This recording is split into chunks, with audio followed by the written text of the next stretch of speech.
जब भी हम किसी भी प्रकार का इन्वेस्टमेंट करते हैं, डायरेक्ट इक्विटी या शेयर्स बाई करते हैं या कोई भी म्यूचुअल फंड स्कीम्स बाई करते हैं, तो हमें एक बेसिक सा चीज़ ध्यान में रखना चाहिए कि हम लार्ज कैप स्टॉक्स में इन्वेस्ट कर रहे हैं या लार्ज कैप फंड बाई कर रहे हैं, मिड कैप स्टॉक्स में इन्वेस्ट कर रहे हैं या मिड कैप फंड बाई कर रहे हैं, या स्मॉल कैप स्टॉक्स में इन्वेस्ट करते हैं या स्मॉल कैप फंड बाई कर रहे हैं। नमस्कार, मैं हूं जितेंद्र दुबे और आप सभी का स्वागत है मैं आपके अपने चैनल आस्क दुबे जी में। तो आज इस वीडियो में हम डिटेल में जानेंगे कि लार्ज कैप, मिड कैप और स्मॉल कैप ये क्या होते हैं, या large cap, mid cap, small cap funds क्या होते हैं, इसमें डिफरेंस क्या होता है। तो ये सब डिटेल्स हम इस वीडियो में जानेंगे एकदम सिंपल लैंग्वेज में। तो वीडियो को अंत तक ज़रूर देखिएगा। चलिए शुरू करते हैं।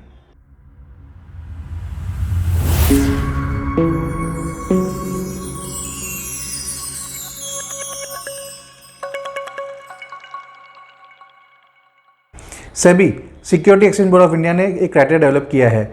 जो लिस्टेड कंपनीज़ है, जो इंडिया भारत में जो स्टॉक एक्सचेंज पे लिस्टेड है और जो टॉप 100 कंपनीज़ हैं, उसे हम लार्ज कैप स्टॉक्स कहते हैं, या जिस कंपनी का मार्केट कैपिटलाइजेशन 20,000 करोड़ के ऊपर है वो लार्ज कैप स्टॉक्स में आते हैं।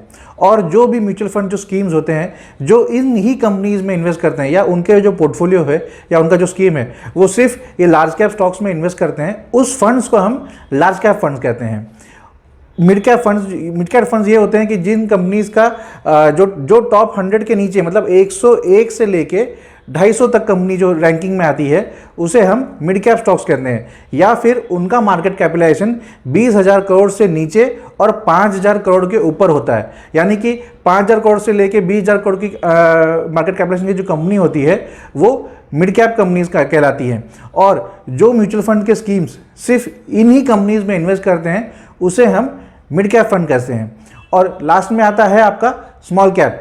जो भी कंपनीज 251 के नीचे जितनी भी कंपनीज है मार्केट में, वैसे तो बहुत सारी कंपनी लिस्टेड है, वो 250 के कंपनी के नीचे जितनी भी कंपनीज है वो सब स्मॉल कैप कंपनीज ही कहलाती है, या जिनका मार्केट कैपिटलाइजेशन 5,000 करोड़ के नीचे है। भले वो 100 करोड़ की कंपनी होने दो, 10 करोड़ की कंपनी होने दो, जो भी लिस्टेड एंटिटीज़ है एनएससी और बीएसई इंडियन स्टॉक मार्केट में और जिनका मार्केट कैपिटलाइजेशन 5,000 करोड़ के नीचे है उसे हम कहते हैं स्मॉल कैप कंपनीज। और जो म्यूचुअल फंड कंपनीज होते हैं जो सिर्फ इसी स्टॉक्स में इन्वेस्ट करते हैं, प्योरली स्मॉल कैप कंपनीज में इन्वेस्ट करते हैं, उसे हम कहते हैं स्मॉल कैप फंड्स। अभी तो मैंने आपको एकदम आसान शब्द में बता दिया large cap, mid cap, small cap stocks क्या होते हैं या स्कीम्स क्या होते हैं। अब जानेंगे इन तीनों का डिफरेंस क्या है। लार्ज कैप जो स्टॉक्स होते हैं या लार्ज कैप फंड्स होते हैं वो कम रिस्की होते हैं कंपेयर टू मिड कैप और स्मॉल कैप। यानी कि अगर लार्ज कैप कम रिस्की हैं, मिड कैप जो है मॉडरेटली रिस्की है, स्मॉल कैप हाईली रिस्की हैं। सेम वे अगर वोलाटिलिटी हम देखते हैं या मार्केट में जो उनके प्राइस के फ्लक्चुएशंस देखते हैं वो लार्ज कैप में कम पाए जाएंगे, मिड कैप में थोड़ा ज़्यादा पाए जाएंगे और स्मॉल कैप में सबसे ज़्यादा पाए जाते हैं। अगर अनलेस एंड अनटिल कुछ अच्छी न्यूज़ है या ख़राब न्यूज़ आ जाएगी मार्केट में तो उस पर्टिकुलर स्टॉक में ज़्यादा मूवमेंट होता है। But normally large cap, mid cap, small cap में वोलेटिलिटी भी कंपैरिजन में देखा जाएगा तो लार्ज कैप में कम होता है, मिड कैप में थोड़ा ज़्यादा होता है, स्मॉल कैप में सबसे ज़्यादा होता है। ग्रोथ प्रोस्पेक्ट देखेंगे तो लार्ज कैप आपको एक स्टेबल रिटर्न देता है over a period of time, ठीक है। Mid cap stocks large cap से थोड़ा ज़्यादा रिटर्न दे देगा जितने लंबे समय में, और स्मॉल कैप जो स्टॉक्स है या स्मॉल कैप फंड्स है वो आपको सबसे ज़्यादा रिटर्न्स देंगे, लेकिन रिस्क भी सबसे ज़्यादा होते हैं।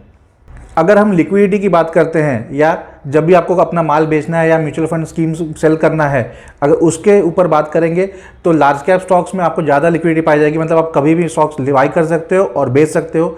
Mid cap stocks moderately liquidity रहते हैं। स्मॉल कैप में तो लिक्विडिटी की थोड़ी परेशानी होती है, थोड़ा सा उसमें बेचने में दिक्कत आ सकता है, या बाई करने में भी आप जब जाओगे तो एकदम से कोई बाय सेलर ही नहीं होता है, या कभी कभी आप जब सेल करने जाते हो कोई बायर ही नहीं होता है। तो लिक्विडिटी इशू अगर आप देखेंगे तो लिक्विडिटी सबसे ज़्यादा अवेलेबल रहती है लार्ज कैप में, फिर मिड कैप में और फिर आता है स्मॉल कैप में।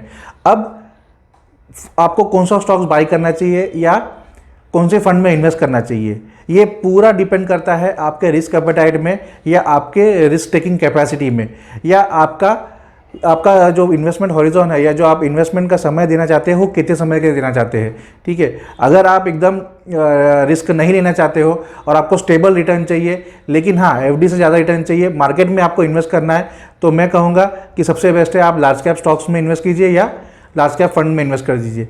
अगर आपको थोड़ा सा रिस्क लेना है, ठीक है। और थोड़ा सा रिटर्न ज़्यादा चाहिए तो आप मिड कैप स्टॉक्स में इन्वेस्ट कर सकते हैं या मिड कैप फंड्स में इन्वेस्ट कर सकते हैं। अगर आप रिस्क से कोई प्रॉब्लम नहीं है आपको, आप रिस्क ले सकते हैं और लंबे समय तक इन्वेस्ट कर सकते हैं पैसा, या जो पैसा आपने इन्वेस्ट किया है वो लंबे समय तक उसको होल्ड कर सकते हैं, तब तो आपके लिए स्मॉल कैप ही बेस्ट रहेगा, क्योंकि ये जितना ज़्यादा आप समय देंगे उतना ज़्यादा आपको रिटर्न्स देता है स्मॉल कैप। आप इसे गूगल करके भी चेक कर सकते हैं, इसका एवरेज रिटर्न सेंसेक्स का क्या दिया है over a period of 5 years 10 years आपको दिखा देगा। लार्ज कैप का कितना रिटर्न है, स्मॉल कैप का कितना रिटर्न है और मिड कैप का कितना रिटर्न है। अगर आपके पास में कुछ भी पैसा है या आपको अगर इसका कॉम्बिनेशन बनाना है तो भी आप बना सकते हो, आपके ऊपर डिपेंड करता है कि आप खुद डिसाइड कर सकते हैं कि मुझे मेरा सपोज़ मेरे पास 100 रुपीज़ है, आप उसमें से 50 रुपीज़ लार्ज कैप में डाल सकते हो, 30 रुपीज़ आप मिड कैप में डाल सकते हो, 20 रुपीज़ आप अपने स्मॉल कैप स्टॉक्स में डाल सकते हो या फंड्स में डाल सकते हो। ये प्योर इसके ऊपर बोलेंगे, इसका जो प्योर निर्णय है या प्योर डिसीजन है वो आपके ऊपर डिपेंड करता है कि आपको कौन से स्टॉक्स में इन्वेस्ट करना है या कौन से स्कीम्स में इन्वेस्ट करना है। तो मैंने इस एकदम सिंपल लैंग्वेज में बताया है इस वीडियो में लार्ज कैप क्या होता है, मिड कैप क्या होता है, स्मॉल कैप क्या होता है और इन सब के फंड्स कैसे परफॉर्म करते हैं, इनका डिफरेंस क्या है। तो डिसीजन आपका है कि आपको किस फंड में इन्वेस्ट करना है। आप जितना ज़्यादा रिस्क लेना चाहेंगे उतना ज़्यादा ही आपको रिटर्न मिलेगा, डिपेंड करता है आपके रिस्क टेकिंग कैपेसिटी पे। अगर आपको आपका रिस्क प्रोफाइल जानना है तो आप मुझे भी कमेंट पे लिख सकते हैं, तो मैं आपको एक लिंक शेयर कर दूंगा या क्वेश्चनर शेयर कर दूंगा जिसके आप जवाब देने के बाद में आपको आपका रिस्क टेकिंग कैपेसिटी मालूम पड़ जाएगा। या आप किसी भी वेबसाइट पे भी जाके अपना रिस्क एपेटाइट चेक कर सकते हैं, बहुत सारे वेबसाइट्स मार्केट में अवेलेबल हैं। तो आशा करता हूं कि आपको ये वीडियो पसंद आया होगा। वीडियो अगर पसंद आया तो लाइक शेयर सब्सक्राइब जरूर कीजिए और अपने इसके फैमिली और फ्रेंड्स के साथ भी शेयर कीजिए। मिलेंगे ऐसे ही किसी अगले वीडियो में, तब तक के लिए हैप्पी इन्वेस्टिंग। जय हिंद।